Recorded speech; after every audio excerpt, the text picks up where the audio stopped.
Hi, I'm Scarlett Sawyer. I'm a UTPA student, and I'm here to interview Mr. Rod Lewis with Rodd&Associates. So my first question for you, Rod, is how long have you been running your business?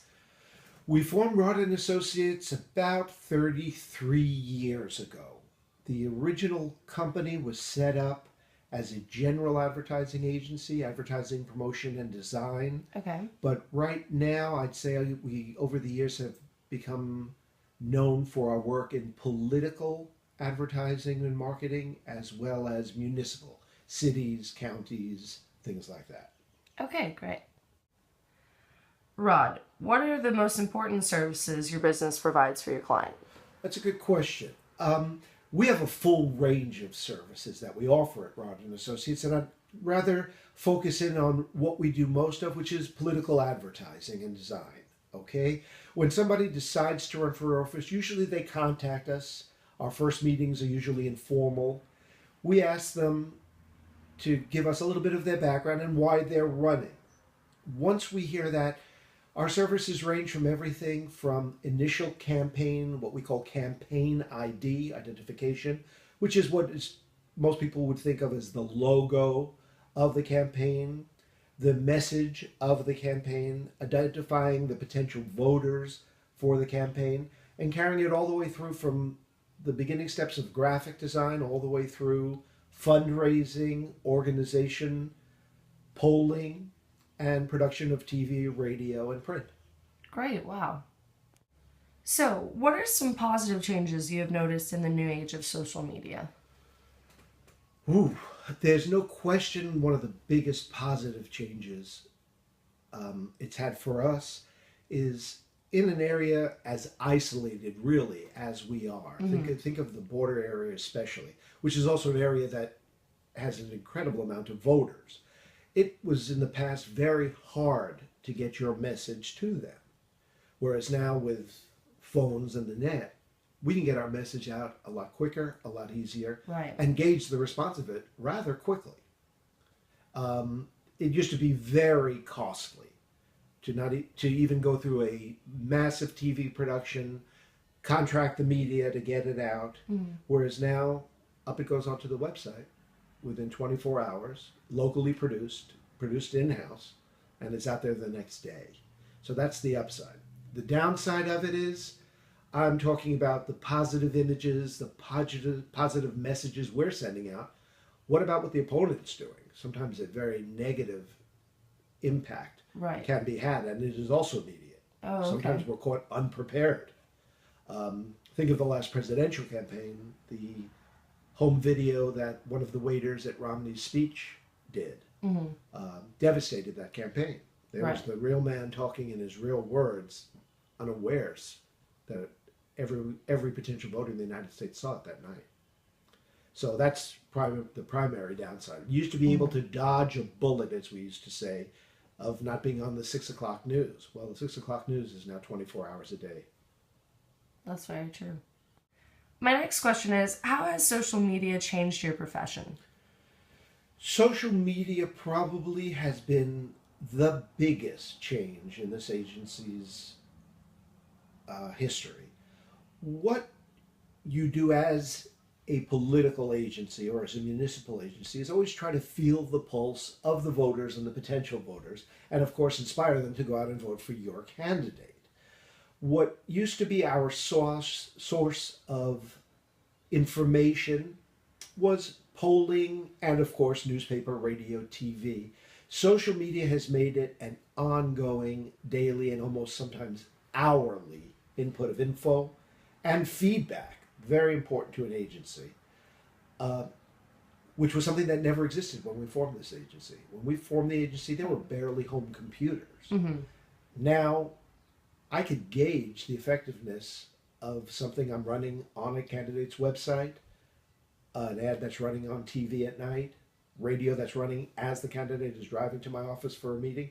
We can gauge it on things like Facebook and Twitter immediately. So we have an immediate gauge of the quality and the impact of our work.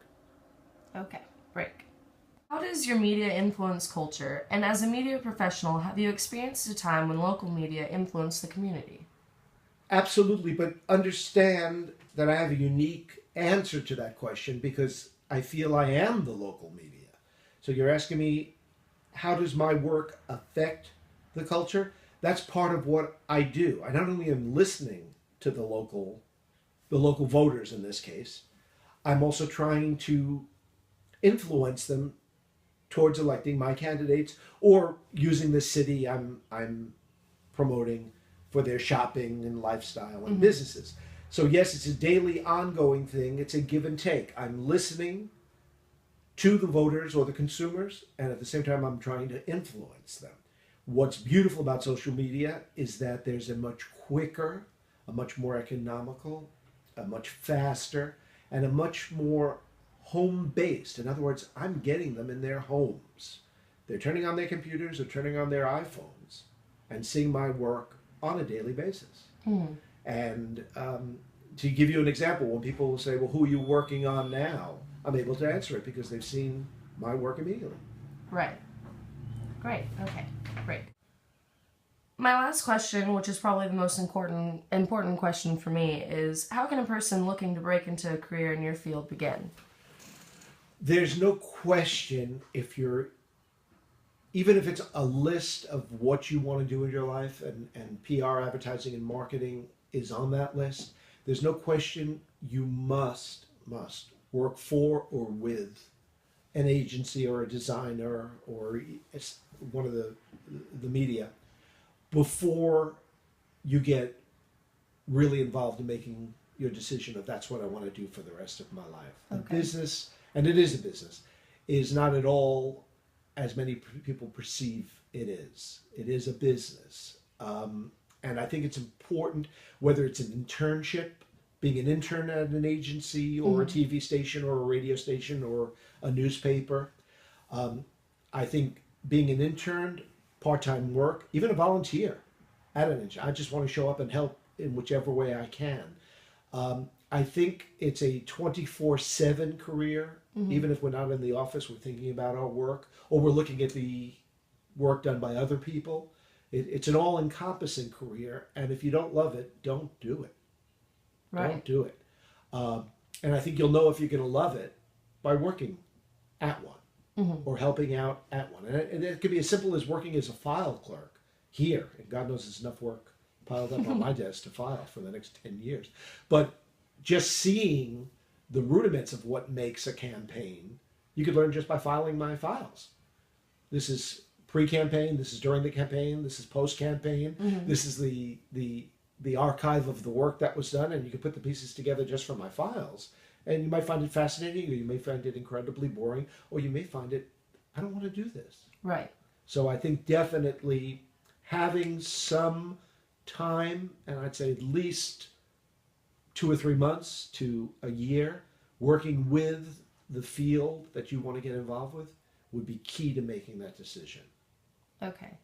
Well, Rodd, I just want to thank you so much for your time and energy helping me with this interview, and you've given me a lot of insight. Thank you so much. Thank you. This is just some of Rodd's work that he's done in the past with political campaigns. What I think is really neat and great for the Valley is that he not only does them in English, if you can see here, but he also does it in Spanish. And he's the only one that makes them wallet size, which I think is really interesting because he says when they go vote, they're like, oh, who am I going to vote for? I don't remember. And they can take this out of their back wallet, and it's really beneficial to his candidates. Another strategy Mr. Lewis has is that he associates color with his candidates, which makes them, more memorable for the voters. And a pretty cool backstory on this one is, if you can tell, he's running for number 8, and so the whole background is covered in 8s because, some of the voters were confused, like, oh, I want to vote for certain people, but I don't know which number they're running for. So I thought that was, really...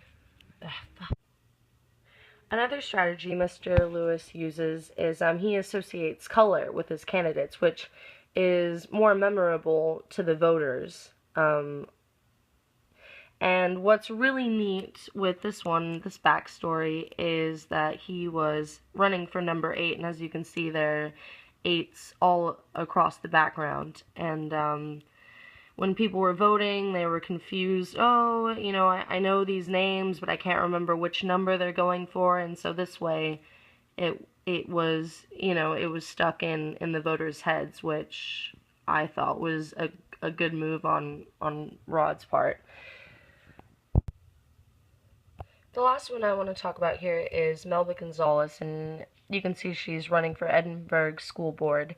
And, you know, it's fun and cute because it looks like a chalkboard, which goes with the theme.